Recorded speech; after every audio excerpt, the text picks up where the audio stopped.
बात करते हैं वेरिएशन की। Variation of ionisation potential in a group. किसी भी पीरियोडिक प्रॉपर्टी को अगर हम कर रहे हैं, जैसे कि हमारा एटॉमिक रेडियस हो गया, आयनिक रेडियस हो गया, आयनाइजेशन पोटेंशियल हो गया, इलेक्ट्रोनेगेटिविटी हो गया, तो हमारी ये जो 2 पॉइंट्स होते हैं वेरिएशंस मोस्ट इंपॉर्टेंट होते हैं, क्योंकि जब तक आपको वेरिएशन नहीं पता होगा आप किसी भी एटम्स या आयंस को अरेंज नहीं कर पाएंगे। जो हमारे छोटे छोटे से क्वेश्चन आते हैं ना कि arrange the following decreasing order of ionisation potential, arrange the following, तो ये आपको तभी पता होंगे जब आप वेरिएशंस को अच्छे से समझ पाएंगे। तो पहला वेरिएशन जो है हमारे यहाँ, variations of ionisation potential in a group. तो इसमें क्या कहा गया है कि the ionisation potential decreases in a group as the atomic number increases.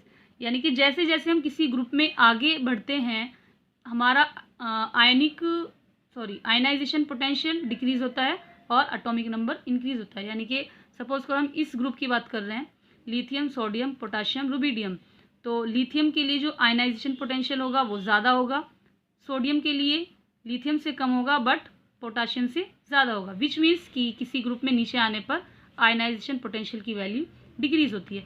इसका रीज़न क्या है, ये क्यों होता है?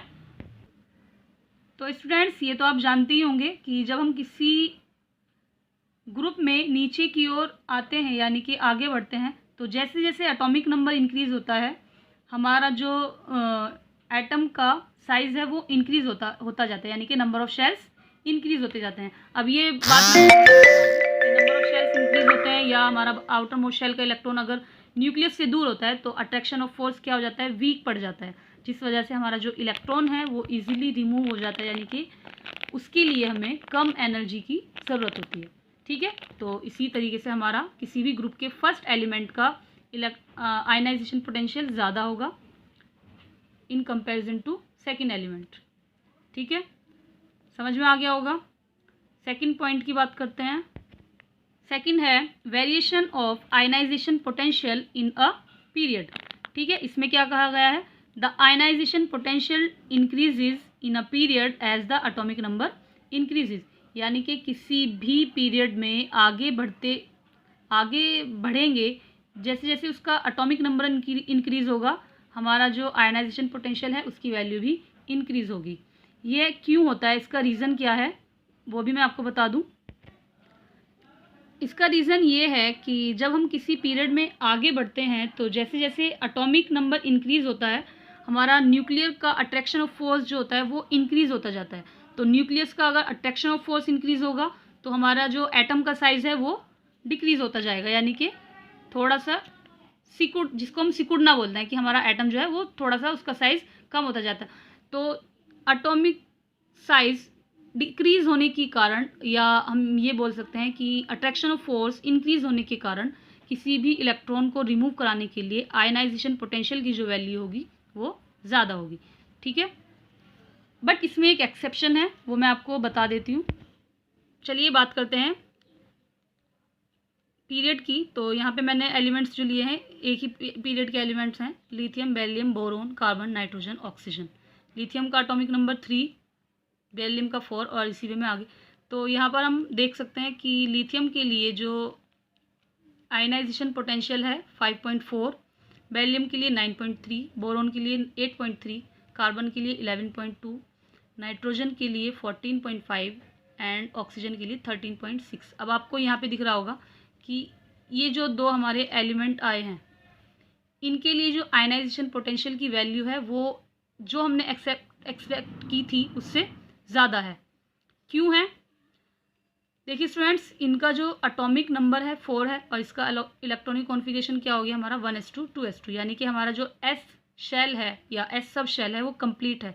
तो कोई भी कंप्लीट सब शेल मोर स्टेबल होती है। तो अगर हमारा एलिमेंट स्टेबल है तो उससे इलेक्ट्रॉन रिमूव कराने के लिए हमें एनर्जी ज़्यादा देनी होगी। इस वजह से इसका इसका आयनाइजेशन पोटेंशियल जो है वो ज़्यादा है। ठीक है, नेक्स्ट नाइट्रोजन की बात करते हैं। अब नाइट्रोजन में आपको लगेगा कि पी ऑर्बिटल तो पूरा नहीं है यानी कि कंप्लीट शेल नहीं है, बट हाफ कंप्लीट शेल भी हमारी स्टेबल होती है। ठीक है, तो हमारी जो पी ऑर्बिटल की ये सब शेल है 3 इलेक्ट्रॉन होने चाहिए और 3 इलेक्ट्रॉन है।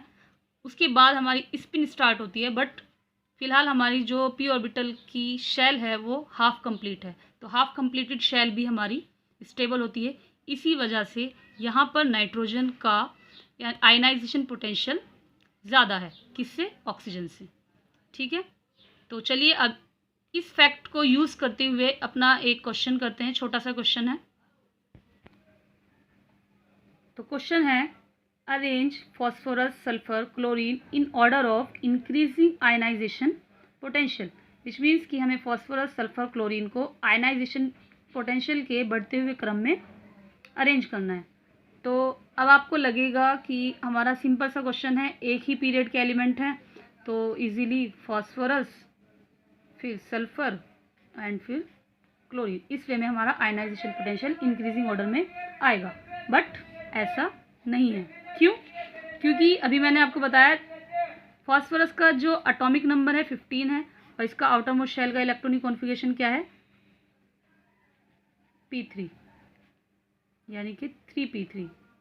ठीक है, तो हाफ फिल्ड p ऑर्बिटल है हमारे पास, तो ये स्टेबल होगा, विच मीन्स कि इसके लिए आयनाइजेशन पोटेंशियल जो है वो सल्फर से ज़्यादा होगा। तो हमारा जो ऑर्डर होगा वो इस तरीके से होगा, sulphur less than phosphorus less than chlorine. ठीक है, तो ये फैक्ट आपको हमेशा याद रखना है। आई होप आपको ये क्वेश्चन से समझ आ गया होगा। चलिए एक और एग्जाम्पल करते हैं, क्योंकि मेरा ये मानना है कि विदाउट एग्जाम्पल कोई भी एक्सप्लेनेशन कंप्लीट नहीं होती। तो सेकंड क्वेश्चन जो है, beryllium boron nitrogen oxygen fluorine in decreasing order of first ionisation potential, which means कि सबसे पहले हमें हाईएस्ट आयनाइजेशन पोटेंशियल वाला एलिमेंट रखना होगा। तो ये आपको क्लियरली पता होना चाहिए कि ये ग्रुप के एलिमेंट हैं कि पीरियड के एलिमेंट है। तो बेरिलियम बोरोन नाइट्रोजन किसी एक ग्रुप के एलिमेंट हैं, तो सबसे पहले कौन सा एलिमेंट आएगा? किस पीरियड का लास्ट एलिमेंट, यानी कि फ्लोरीन। फ्लोरीन के लिए सबसे ज़्यादा होगा आयनाइजेशन पोटेंशियल। उसके बाद हमारा सेकेंड एलिमेंट जो आता है वो ऑक्सीजन आता है, बट ऑक्सीजन नहीं होगा बिकॉज नाइट्रोजन का जो इलेक्ट्रॉनिक कॉन्फ़िगरेशन है वो स्टेबल है, तो नाइट्रोजन का होगा, फिर उसके बाद oxygen and beryllium and last जो हमारा है बोरोन। बेरिलियम बोरोन से पहले आया है due to the factor of stable ionisation potential. ठीक है स्टूडेंट्स, आई होप आपको ये क्वेश्चंस अच्छे से समझ आ गए होंगे। तो चलिए आपको होमवर्क दे देते हैं। 2 क्वेश्चन हैं आपको, जिनको सॉल्व करके मुझे दिखाने हैं। क्वेश्चन है, arrange the following magnesium, aluminium and argon in the order of increasing ionisation potential.